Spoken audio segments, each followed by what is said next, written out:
Igbo ndị ọma na-ege ntị, Igbo mụrụ ụzọ mụọ ọzọ, anyị abịakwara ka anyị si abịa na-agba nke taa, nke bụ ntọnaanị etu Igbo si achụ ego, etu Igbo si agba mbọ, nke mụtarụ aka aja aja na-eme gịnị na-ebute ọnụ mmanụ mmanụ.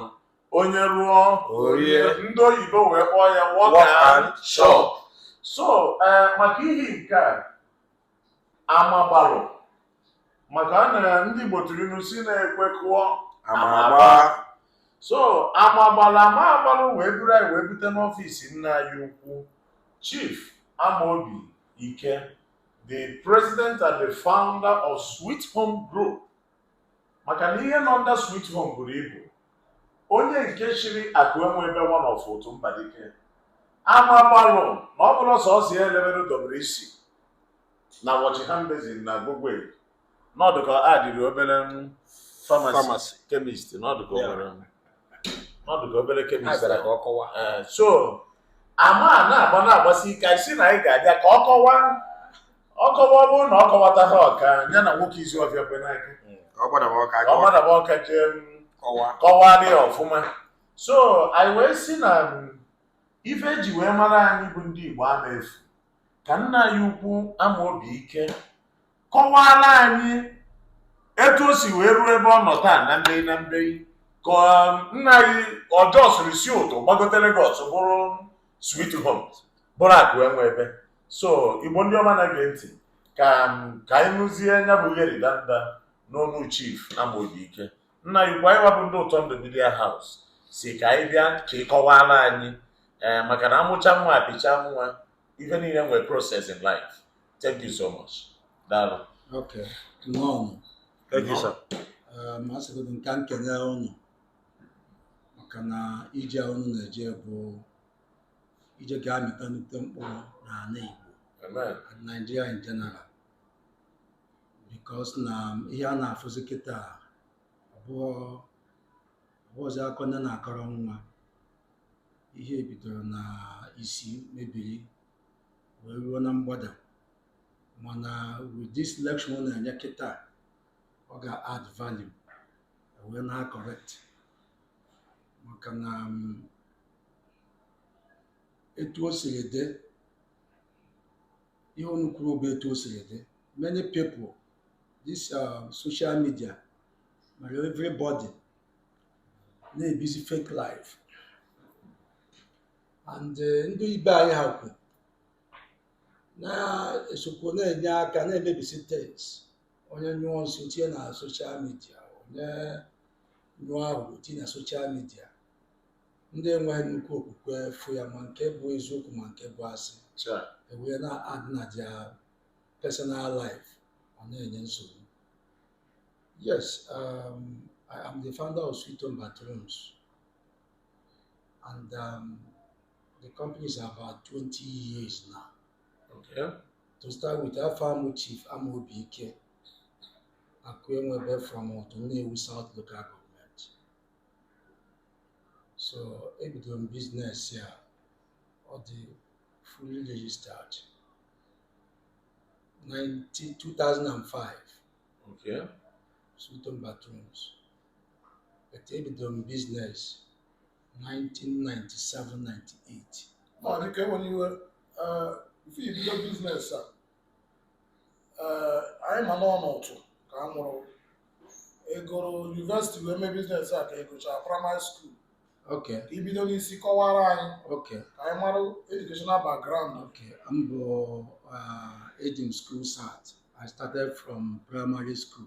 Eziojukwu primary school Ụtụh. Okay. Gocha primary school, Ghana Ụtụh Technical School. Okay. Go my secondary school. Okay. With them my school certificate. O-level cert. Yes. That was 1989. 36 years today. I'm finishing. So my late brother, Botankamu Waya, late Chief Ikeh, okay, and the late my uncle Emmanuel Ikeh, Chief Ikeh. Okay. But on the process in Waya, ego adịrọzi Ọ nọ Ọnịcha ka ọ na Lagos. na Lagos. Okay. Ọmụmụ ya na nke my ọga m Chief Edwin Okeke Obodo. Edwin Okeke Obodo. That was 1991. Okay. 90-91. Okay. So when I know nearly a year plus because my uncles can do more. So Ghana Muzia, onwe things, onwe ego adro. Ahịa gịnị? Plumbing material. Plumbing materials. Okay. Okay. So oge nsi ama amụchago ahịa as mgbe ego secondary school pụta. Most ndị na-amụ ahịa, ndị na-agba bụ ndị bụ primary school na-anọ. But I want to go secondary school. I can do to sharp. Okay. So 1 year came to Gamuaya. After 1 year, my uncle senior gatherer. Okay. So man organ no gido. See I man obana Nangana Bare. Okay. Bidehana Osafia. Okay. Na line. Ke line ọ bụ na Lagos? Oduade market. Oduade market. Yes, Coca. Coca. So Bide Bosa here. The first Zaman Bataro was 6,000 something then. Very big money. Okay. Just somewhere back and over glass in the head. Okay. Okay, Luvas. Yes. So Maro the Yoruba Garano, Tina Mune, March or over glass. And because of now the versatile anima, when the Yoruba name were inside the market. So Jamie Tiaga Joa Price were Daniel there. The business that has we are like 3 times make every 6,000 naira. Then very big. Na 90 that was 92, 93. 92, 93. Can you make it 6,000? Yes. Nanzama. Nanza also ahịa. Yes. As a hustler on the street. Yes. So that is the beginning of my life. Okay.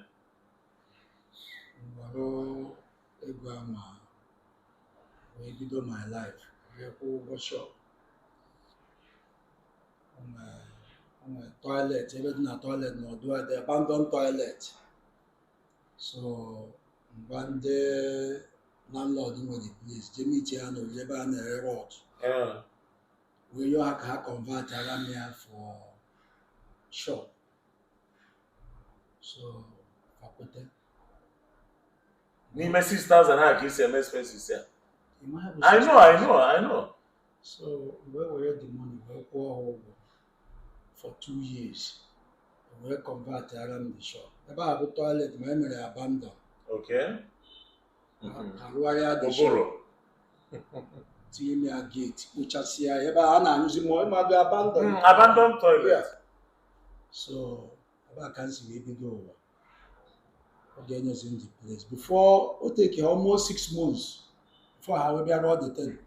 O go na imagine the store do. So to come every we have around the place. Well, before that time, I bought a monzama up to 10,000 naira. Also, I had now. Also, I had Barabo. I heard you, Marai. So, okay, make up the shop. Where's the go? 10,000 was a lot of them. But I say, because now I don't versatile in my here. I'm going to put chicken allied bond. Allied bond. When you're swimming. Remember, I import as where the few. Okay. I walk a kita when I run to hire. Allied bond, I put over 2 months, 3 months. I have nabata. So why go and go put in why but only a lot. You have under a few days. Which I can why over the back when you take sample. Both the fast technical. Many then who got very few dog and I have not wire. So I need to in a shop when I buy them. And I bet you see we live to see more that period ago. Oga Barossa Abiola. Okay. I think it was 93. Yes. ọ ga-agbazi ọsọ abịala June 12 ka almost every businessman gbara ọsọ na isi bukọsịcha ngwa ya na moto na so oge ahụ anyị nwabụ ndị ejibeghị ego ndị sikwara ọnwụ anyị kwechirizie ya na-emezi anyị na-eje Ọnịcha almost 2 times in a week. Anyị jekwa bute ahịa ma ndị bunara na be ha na village ma ndị debere na Ọnịcha anyị jee bute ahịa anyị agbakwa night nata nyere anyị. So I made a lot of money that period. So etu a ka anyị si na-eme as I'm talking to you onweghị onye nyere 1 kobo m wee bido anything etu Chukwu si wee chọọ. So ya ka emegidozi arụ biznes na-ego mee nnụọ nwaanyị things add more value. Maka na Kemgbe ịnụ nwaanyị anụ nwaanyị na 2000 gbaa gwara 2001. Okay. Almost 7 years ịzụrụ ahịa. Yes. From 93. Yes. Okay. So mana nna m si nwaanyị nụọ nwaanyị amara ebe akara aka gị. Yes. So when I got married, things bịakwuzie. My wife added more value to my business and to my life. Onye inye aka ka ọ lụrụ. Mba, ọ mụtaghị onye nkakwa aka. Onye inye aka ka. So that is etu ijende. And this story m na-akọrọ ụnụ kịta, I'm happy to share with you guys. Sure. Akọgoro m ya youths my village. Oge mere empowerment in my village. Before that, ndị youths also had in my house. See how na most of you people na-eche na ego niile a na-akpa akpa a na-awụ ụmụ ihe dị ka ọ bụ ego. Ịkpata ego bụ mbọ ị na-agba agba and ịtọdo anya n'ala. Nwere ike ego dị gị n'ọkpa ịzọ ya ọkpa gafere. All stage by stage from 1 kobo to 1 naira. Oge m na-agwa gị ihe anụnwaanyị value kobo more than naira. Enweghị ike ịbịa sị m na ị chọrọ ihe anụnwa ọsọ abụ na 5 kobo dị n'ime hapụgodu m 1 naira ndị m kpatara akpata chụkwa jenye kpetara ego atọ. That is what I mean that I value kobo more than naira. Because ka ọ ha ewetara onwe ya. Yes. Kọbọ bụ ego. Yes. Kọba okwu dị. ya ọ na-akọwa ụlọ nsọ ka ọ ji egwu. Go ahead, sir. Ọ dị egwu. So akwagoro m ụmụazị be anyị this story. The problem enwere bụ na ụmụazị anyị ekpezi agba boy because of all this influence, fake influence a na-emegasị. Nwatakịrị kpọtara boy, he want to be richer than you the next minute. Ị na-afụkwu ma ndị chọrọ igbukwu ọ gaghị egbu just because of ndị a na-akpọ oke ite na whatever a na-emegasị nọ. Eche na reality. But it comes to happen na ihe na-abụ fake nwa nke na-arụ ọrụ. O nwere one day m na-agbafe na Nnobi. O nwere mmiri dị na isi ụmụ ojii na-agbadata.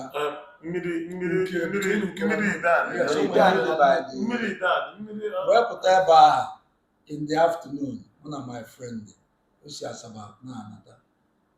Wepụta ebe ahụ wee fụ ebe youths nọ n'ime mmiri ahụ gbara ọtọ mara akwa white. Ụmụ anọdụ ebe ahụ buru ọkụkọ na-eme ihe a mgbe a breki mkpọrọ duo azụ sị ya na this man is a useless man to you people. Na ụmụ ihe ọ na-eme ụnụ bụ nsị the man that na Chukwu ya akpọ gị ọkụ na ihe na-arafụsi ụmụ mmadụ. The man gba m nkịtị na ụmụazị a na-ene m anya gwacha ya bịa moto pụọ. Because ama na ihe ọ na-eme bụ there is no value to ihe ọ na-eme. Onye ka ọ na-egwu ha. Ọnọdụ ka ma ndị a na-asịgasị ebunyere nke a idebe agba ya ọgwụ. Ị na ha afụ ndị jere uhie ha agbawusie ha. Nweke agbawusie ha apụtasị ha na imere ihe a sị ga-eme na mmanya ka eji gbagbu ndị ọzọkwa abanyekwa. So confusion dị. So ana m ekene ụnụ na-asị na iji ụnụ a ga-add value to our youth. Amen. Because amụtakwa m ụmụaka ọ bụrụ na a na-eme ya na-echi anya ha na-afụ ya, they will know that now lives must start from somewhere. From And somewhere. that life is one after the stage by Gradual stage. process. Daalụ nna anyị So kwuru nọ. none, yeah. Ịkọgola anyị etu isi wee si Ụtụh gbagote Lagos and etu Chineke si wee nyere gị aka asị nwa anya ruru ala ndị Yoruba na-abụ di na nwunye chọrọ rovers bata n'ime ahịa rush ya jee gote ya tinyekwasị ego nke gị i wee si ebe ahụ wee burukwa akọ na uche asị onye chọrọ ịba uru maka na ịmarụ gị ebe isi pụta na ọ tọgburu oke onye enye gị i wee gwa ha convert ya gị toilet admela abandon ka ọ bụrụ gịnị ka ọ bụrụ store. Now ihe a chọziri ihe m chọrọ ka ị kọwara anyị na atụfughị oge bụ since that 1993 before i wee mụọ onye be gị na 2000 mgbe that 7 years ahụ ime biznes a o nwere challenge ị nwere ọ dịka ụwa agwụna ọ dịka ka ihe echigakwasị back to Ụtụh ka ọ na ị na-anya n'ihu n'anya n'azụ o nwere challenge ị nwere from that 93 to 2000 before madam wee bata na ndụ. Thank you. Ajụjụ gị a dị mma. Yes. Ị na-ajụ m ajụjụ a ka ya sị na ịma my life history. Ebido business megide ụmụazị be anyị nọgasị na fast lane tikwa mmadụ gbasasịa mmadụ anya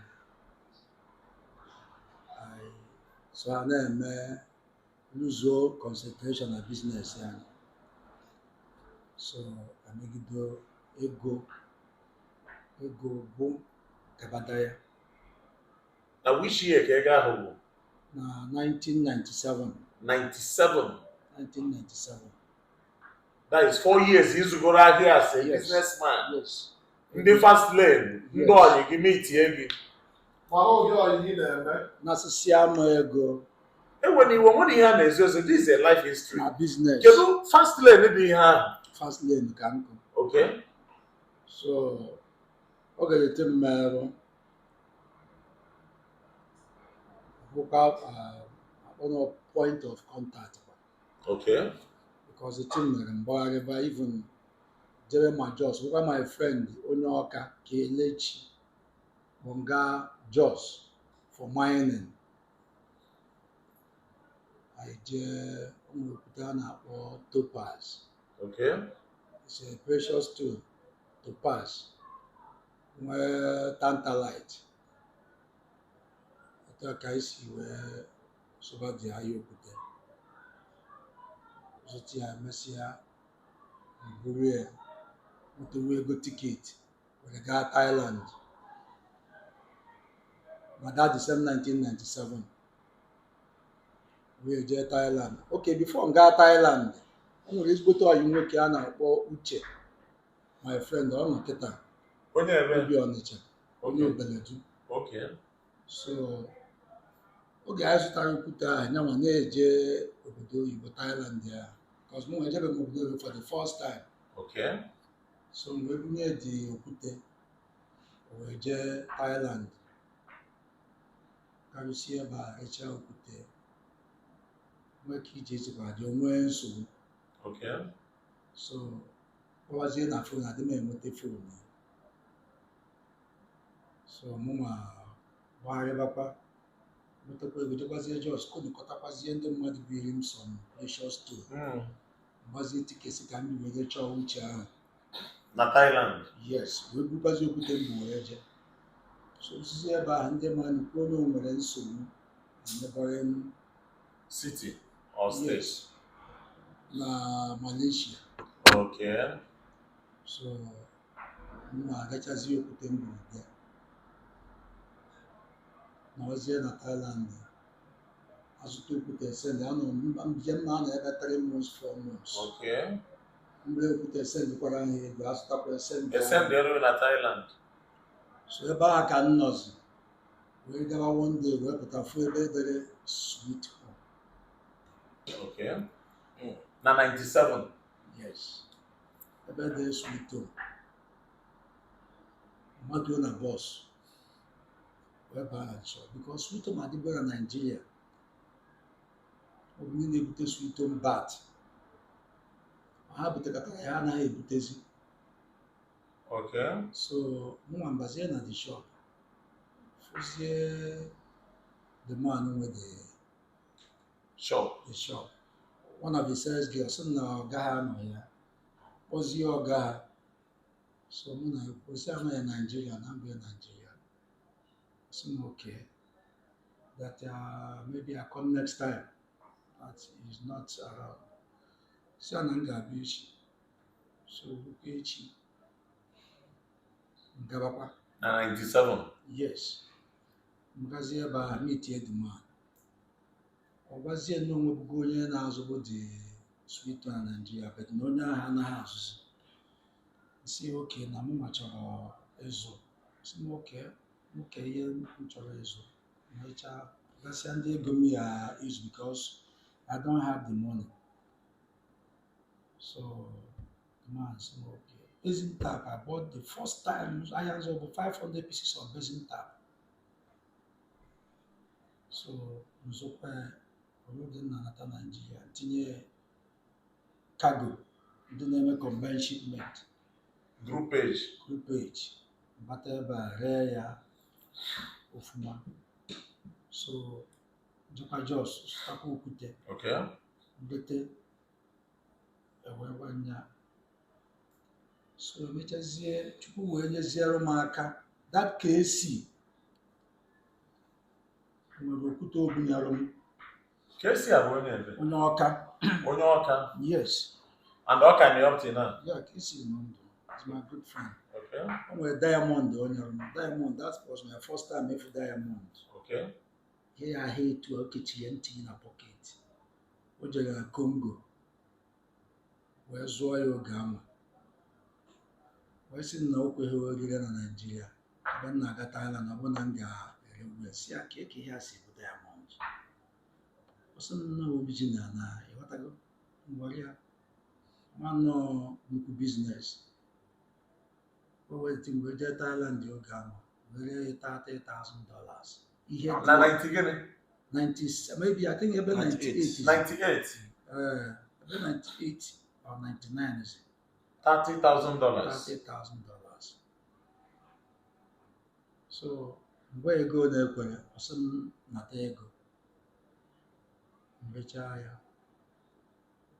nje na company na-azụ ahịa chọzi expand the business fụcha ihe niile mma azụ kpọzie ka esi yọọ ya si ala ma nwee ike iji ego a zụọ ahịa na mbata m ga-etinye ya 1.5 million. Smoke and nsogbu adịrọ. So where the money wee kwuchie 140-feet container. First time in your life. Ka esi Ọka na-arụọ na mmadụ ka eji aka. Odogwu nnereta onye ọka nke a na-asụ egbe. Akwụdoro eze ochie. Tinyezie ma obere ego nke m nwa ji wutie ego nke ya ma wee zụọ kitchen sink ba na mixie ngwa ahịa. Bulie bata ozugbo ree ya under 1 week. Evule ngwa ahịa niile kataka Agwagwa. So mmezie ihe onye Igbo kpọọ ka esi nye some money. Si amerechabeghị ahịa. Okay. Turn kwa the money. But emechazi enyezi ya ego 2 million naira. Okay. Total after the second listing. Okay. And from there, notezie enough money nji azụzie full container. That is etu nsisi wee bidozie Sweet Home where we are today. So we thank God for everything. Okay. Mma biko ọ nwere ya achọ ka ịjụ ọrụ. Since anyị inwetazi onwe gị na Sweet Home, zụgide sweet home wee ruo tata enwego ihe dịka akpọmụkwụ inwere ọ dịka anyị asị na ichi ọkpara azụ wee bịakwa nwetakwa onwe gị ọzọ. maka ịkọwagola anyị from 93 ihe gị na ijeje from 93 to 2000. No, okay. Mana a na-asị na nwata dị ada na ndanabụ ọ bụ ihe obi akpa ọnụ. Yes. Okay. I don't think na m enwego nsogbu anya, I don't think na m ga-enwezi nsogbu ọzọ. Amen. Nsogbu a na-enwezi bụ policy Nigeria. Okay. Ị nwere ike zụọ dọla 1 naira echi niile ọ gaa to 5 naira, nwanne echi ọ gaa to 50 kobo. Okay. And sometimes ị nwere ike ịzụ ahịa asị importer. The ahịa maybe mistake hapụ ya or enyeghị bad supply, quality and grade ihe ị chọrọ. So all those. It's okay. Not to throw yourself. Since iji wee bụrụ mmadụ ịgbagote Lagos wee nọrọ ebe ị nọ today, maọbụ oge ahụ ụwa na-atụgharị gị, ma oge ndị ajọ ọyị bịarụ, ndị Fastlane bịa nasịsịa gị ego iji wee malitekwazie ịgbazi Jos na ihe anụnwa, oge anyị na struggle to survive, o nwere ka ndị enyi gị si wee chịa gị ọchị maọbụ mọkụa gị maọbụ betray gị maọbụ ịmago according to that? No, o nwere ka during your humble beginning ị na-esi ọnwụ ma oge ahụ ị convertkwara toilet ma oge ahụ ị na-agbakwa Thailand, onwe ka oge ahụ ụkwụ kpọrọ gị, onwere ndị enyi gị ofu onye maọbụ ịbụ ọchịrị gị ọchị maọbụ mọkụa gị ọ betray gị O nyere gị aka? ya ka esi nyere ya aka, ka esi ọka nyere ya aka ma uche obeledu. Ịma na ịma ọkụ mmadụ bụ makpụke na ihe otu nzuzo. Onwe ọsọkwa ya gị na-eri na ọsọ gị na-ata afụfụ. Okay. People must be Talking with you. People must be against you. against you. So that is not a problem. Okay. The most important thing in life is booking my more focus, my which I think I have. I focus on what I'm doing. Like this, my office. Any day might be our office, man. You know, coming from Ireland, I'm a male take him from Papa from here. It's true. We're in Ireland. My friend, I just do it or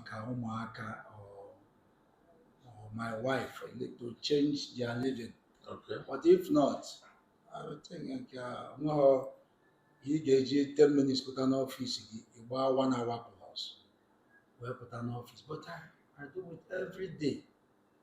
So I'm passionate for the business, and I'm doing my best. There's some Nandi creative quality, na plumbing industry. Which year can you register this Sweet Home officially? 2005. 2005. Yes. So it's 20 years. We're supposed to do 20 years anniversary of Sweet Home. Yes. Okay. Nna biko onwe ya sị ka anyị jụọ, onwe ihe nwere ike ịgwa anyị dị ihe na-akpata ọ bụrụ na mmadụ achọ ego gbachaa mbọ, ụfọdụ gbara bọị, ụfọdụ nwụrụ afịa otu isi mụọ, akpachazi ego niile ahụ, nwere ike at the end of the day asị na family na ha nweburu ego, mana kịta na ego adịghịzi na the family, na nna ha nwere ezigbo ego mana na ụmụ ya na-enweghọzi onye aka siri ike na the family. Onwe ihe nwere ike ịkọwa anyị na-aka ọsụ ọdịfa na akpata ọdịfa Ma ọ bụ idea inwetụgoro ma ifugoro so akọsụ ihe dị etu a. Nwa amasịkwa na ahụ nwere bet. Abịakwa na ọdịnala, a na-asịkwa na sometimes ndụ onye biri Okay. can affect the children. Okay. Mana ịma na ndị ụka kịta abịaziri na-ebuzie so many things. Mana oge nna m sị na ozu akwa ha akwa can cause a lot of damage in the family. Yes. Like Iketa na Amagons from families. Even though my father, before my father did late, we were as an aqua no Kenya. Before I acquire many things na yes, na magasin. Asị nwere ike mgbe a na-be die n'abalị etu apụta amụnye ọkụ mpanaka mmadụ kwụsịrị akwụsị na-abata ịpụta ọbịa ebe ọkụ mpanaka na-enwu ị na-abịazi ọkụ anyụọ ọbịa na eke na-ara ụra n'ime n'abalị mmadụ a na-akụ aka ịpụta mepe ụzọ nwee onye ya afụ so ụmụ ihe dịgasị iche iche and so many other things ka ha bụrụ spiritual side of it. Yes. Another side of it bụ mmadụ concentrate. If you can go in people deceive me.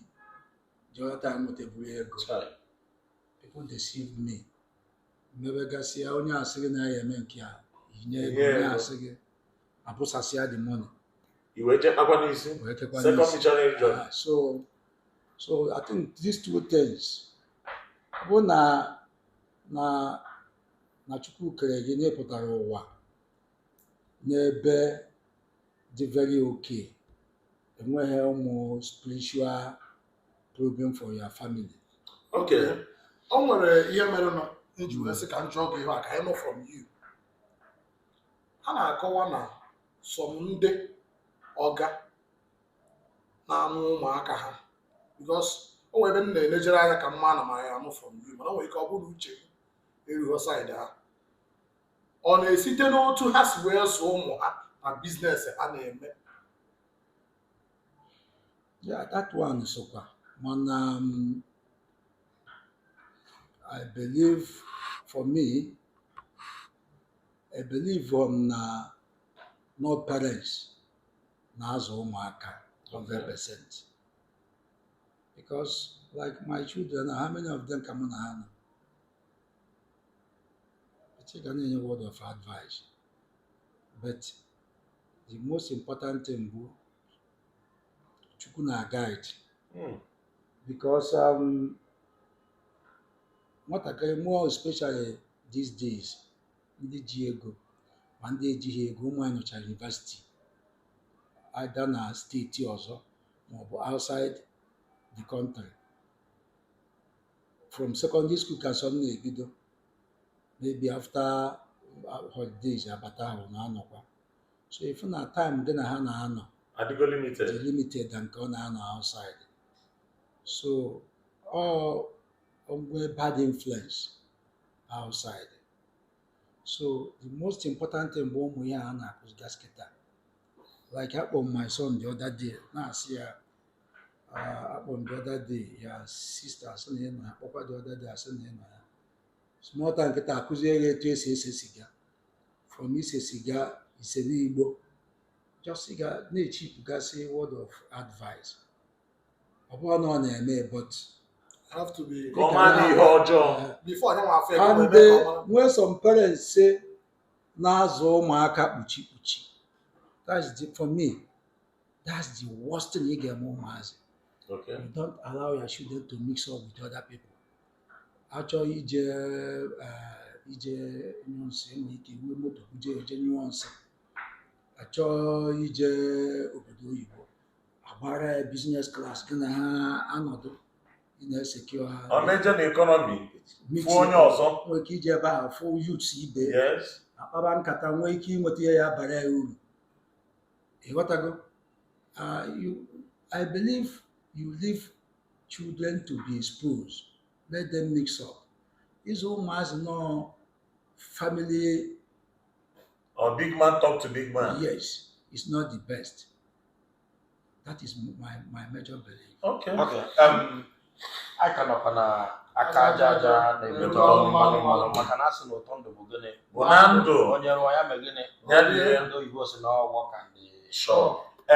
Nna anyị sweet home bathroom site na ihe ịkọrọ anyị onye ọka sị na ihe niile ikwuru n'otu isi kọọ o mere gịnị ọ dị ele na mmalite gị ndụ gị niile mere involve na latrin because mgbe ị gbatara nzamụ izizi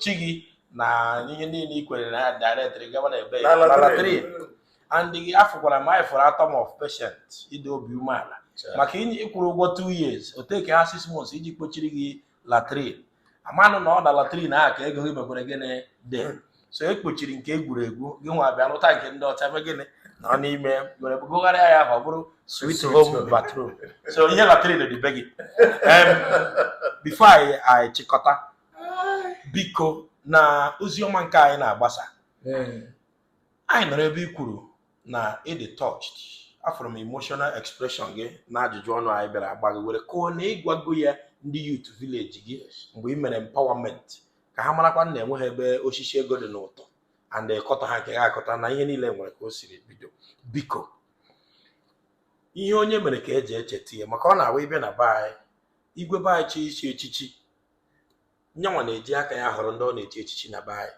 ada enye ya list nya na-eji aka ya kpọọ gị sị gị na a ga-echi gị echichi isi ya mba igwe ya asịghị mba na ọ maka na ụdị ihe dị ụta ma ụdị ihe dị ụta biko kedu ihe ị nwere advice ị nwere inye because the 3 cardinal people e nwere na communities the igwe the PG and the church leaders be it any church enweghị obodo a batara enwe ha Anglican Catholic Sabbath Sele Gwegweri Pentecostal na ndị otu adị ha nwechara leader kedu advice ị nwere inye ha na because enwe ndị ya bụ anụ ha na o butego ego ya na echigo m ihe echichi asị ya mba ya kwuo na ya kedu advice ị nwere inye ndị opinion leaders enwere n'obodo na-eme ọcha acha ebute ọcha ha acha si bute just na anụrụ maka gịnị na o ji ego achazighị ma ntọala ya advice a ga-enye ha bụ take things easy nwụọ ihe nye bụ lifestyle onye ọbụla mana the most important thing bụ ikwupụta somebody like me if eji ma mgbe m agwa gị ka dị onweghị ị ga-emerụ m onwe ife anya fụrụ gba mme that is my life, all my nature. I will tell you how I it put is. it to you. And abịakwuo n'obodo m ejikwa wee marụ m ana m eme ihe kwụ ọtọ so all personal life ndị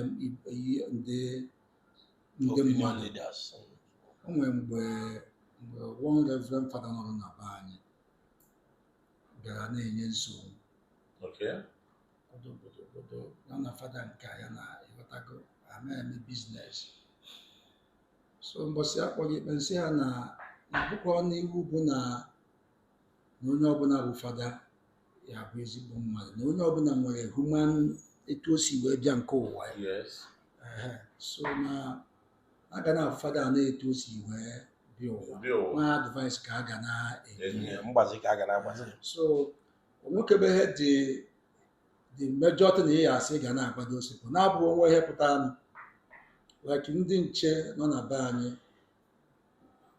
onwe ka ihe si dị ịnụkwa were from ihe megasịrị nọ nwere advice nke ị ga-enye ịta ka ọ dịkwa na palace echibọm echiche abụghị m onye ichie and anọ n'igwe's cabinet but mụ na igwe dị mma mụ na PJ dị mma mụ na ndị fada niile dị mma nwee ihe dapụta na-apụta akpa ya onwe special advice ị ga-enye ha na-abụ onye ihe dị on ground ịghọtago mana general advice m na-enye bụ ka akwụsị acha bute bute like parents ihe anọ ekwughị nwa gị ụgwọ akwụkwọ ọ na-agụ akwụkwọ na-eme ọ na-agụ obere oge buru moto pụta o nwere nke mfo na soshal midia mbọsị a na-azị ọsị na ya na mama ya snow 6 million 11 million ego zutere n'ohi enye nwaanyị ego wee rụgbu ejughọ nwa gị ebee ka isi weta ego a onwego my nephew sometime nagidoro bịa ebe a buru nkwụ butere m go moto nka isi anyị yi igbu nkwụ anaba ama ha ebe ego nke anụmasị ọ gbara gharị. yes onye na-agwa gị bụ 100%. ihe a bụ iji wee dọọ ọmụ azụ ikpe ihe agba m ihe ị eme bifo ihe ị na-eme na nkwụ akọghọ m nụ ọsị m nkụ na ọ bụ ya agha agwụ isi ya oge na nsogbu adịghị ọwa egodo nkwụ na emechaa gị na mpa gị bịa ka anyị ncha nọ ịghọtago emechaa abịa ọsị n'obi o jere Ghana mee nkewa ama na ihe a na-arụ ọgwụ yahoo. Yes. You make them to know that na onye na-ji ego a na-akụrụ ya na ọ ma natara gị mma and isi na-egbuo some people onwe ji izu ego ụdọ igbugo mmadụ and so many other things. But ndị be a na-emezi ụmụ nwaanyị na-anọ na skuul na-eme mmegheri agata eburu ego buru moto nwa agbọghọ eburu moto ọnụbeghị di isi agịnị ka ọ na-ajọ enu onye ọbụla adịba happy at least enu a na-enwedo moral lesson ị ga-enye nna ebe ka isi zụta gịnị ka ị na-arụ kedu nke na-emenụ ị na-eme ego m mee nke a gịnịzi akwụbatara ọgwụ igwe one or two things ịghọtago edo ya ọmụ azụ so Igbo ndị ọma na-ege ntị ụnụ anụgo n'ihe nna anyị kwuru maka na ogologo okwu adịrọ nna anyị ukwu biko na nchịkọta bifo anyị abịachie kedu ihe ị nwere ịgwa ma ndị ukwu ma ndị nta gbasalụ soshal midia lifestyle ife ndị mmadụ na-afụ na soshal midia kedu ndụmọdụ ị nwere inyenụ ka ị nwee ike were pịakọ? Social media must not be very bad because ebe a ka it keeps many people busy. Ọ na-egbu n'azọ people si ebe a na-amaketi ahịa. O nwere some people ya na-abịa social media na-post things ego a na-abịa genuine business. Bụkwazie ndị sizi ebe ahụ na-emekwazi bad thing na-influence ndị mmadụ na-egbukwa were na-ezukwa oyi. So advice a na-enye ya bụ onye ọbụla use your brain. Like o nwere oje nụ ndị some pastors na-ekwugasị ma ọ bụ ndị oke ite a human being nke bụ na agasa ịhọrọ nke ya ahụ hafuru ndị adịghị mma. Mana o nwere ndị nwere library na agasa chịkọrọ ha ncha o wee lewe ha ọkụ ọ na-ede ha ọkụ ịghọtago daalụ biko na-atụfughị oge Sweet Home to my own best of knowledge a household name ọsọsọ sanitary ka unu nọ into kedu ihe o nwere ihe ọzọ Sweet Home nọ into also only building materials ka o nwere any other thing then how many products can Sweet Home nwe if you can count ụzọ ahụ jụna kedu ihe ọzọ unu nọkwa into apart from building materials then na that building materials nke anyị ma how many products ka ị nwere and kedu ihe mere Sweet Home o ji wee bụrụ household name o ji bụrụ ọkaibe? Okay, for now yes we are into building sanitary waste. Okay. Anyị na-eme isi ike. Okay. Anything dị na bedroom or kitchen. Okay. Not na bedroom or kitchen, 100%. We have it here. And if I were borrow company a na-anụ afa ha, people nwere trust on board that now. We don't compromise on quality. Okay. Anyị enweghị ike ịrụ something na-ama asa afụghị because I nwere them to protect. When I started in the market, ahịa China bụ nwa ife nwere quality. It's one of the person better than the line. We created my own brand. Where quality. We do make the wee na-aga. So, and many people may follow now. Mana advice in the onye na-azụ plumbing material, you should anya because ihe igoro 1,000 naira inferior, happy igo nke 1,005. You use under 3-4-5 months will maybe. I don't know hotel. Okay, flexible connector I na 1,000 fake one. You have his own can 1,500. Or maybe 9 that day maybe room 10,000 naira. May make it 2 days. Plumber gagaro with your inconvenience is not but some people don't care. So advice in the neighbor, it save you more money.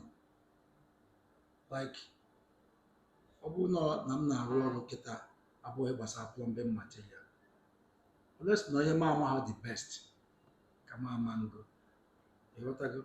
Can you dream why you're there? Because it's penny wise pound foolish. And the economy and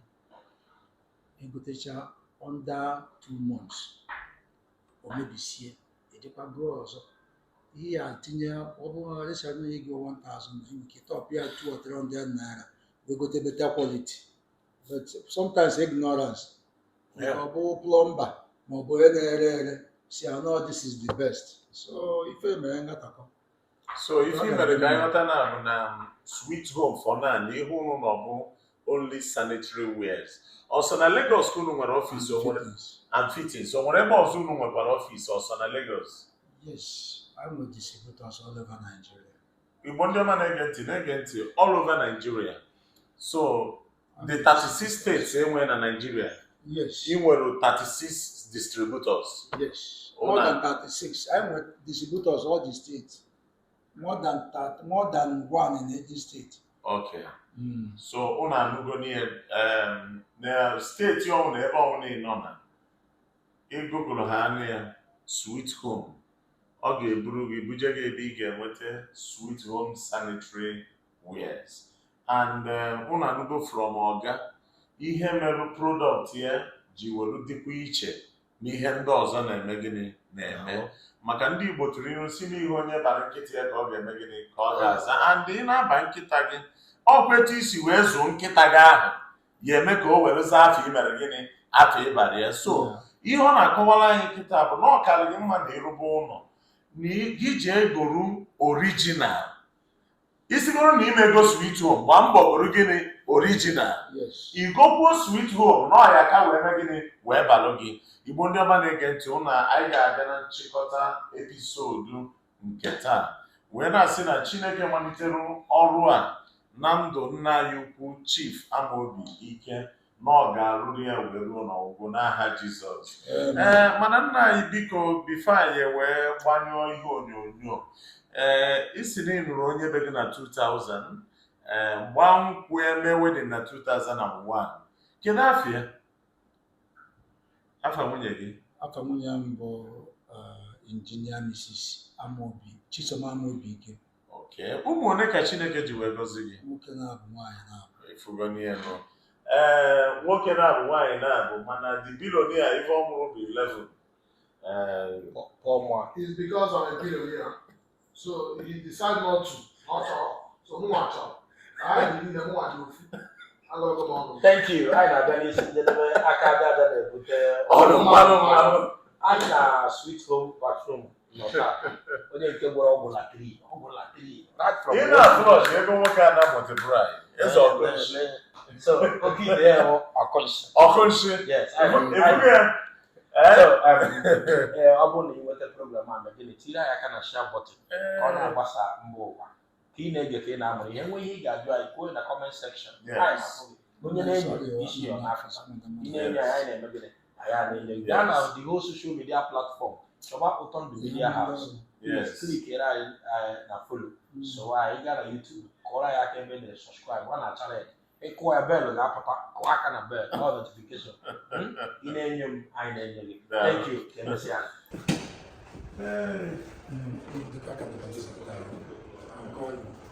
This is the wash basin. Okay.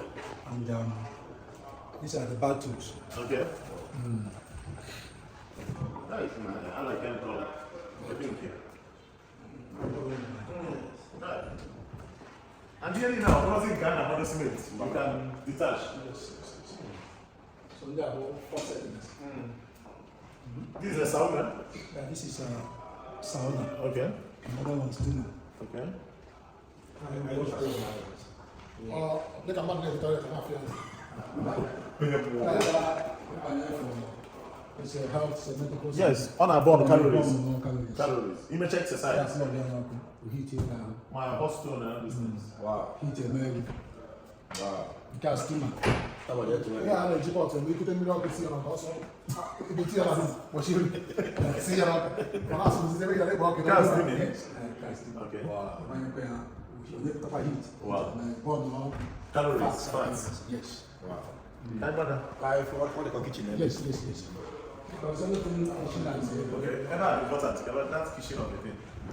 For luxury home. Oh. Kitchen solution. Yeah. So I have a set of kitchen hob, microwave, oven, kitchen hood. Okay. Set of here and kitchen. Yes. It's not like a kitchen. And oven. The kitchen set. Sets. Then come on. In one year, man, and yeah, we go to the end of today's episode. Nchikota amanketa. Onye anyị nọ n'obi unu n'anya unu ga-afụ the management and staff of Sweet Home Group, Sweet Home Sanitary Wares, Chief Amobi, Ikeh, Akụenwebe, one of ỤTỌNDụ-BỤ-NA-NDU. Nwanne dị na mba n'obi ọchasị. Aka aja aja. Na-ebute ọnụ mmanụ maka ụtọ ndụ bụ na ndụ. ORİEE. Walk and shop. Sweet home. Bathroom ha na-arụ, toilet ha ma wash hand basin, ihe niile ha na-arụ. Iweta ego ha resịrị ahịa dị gịnị? Ha na-erekwe kredit maka kredit ga-eme ka company daa. So ihe niile ha ga-eresi gị quality ha niile dị gịnị? Hip hip hip.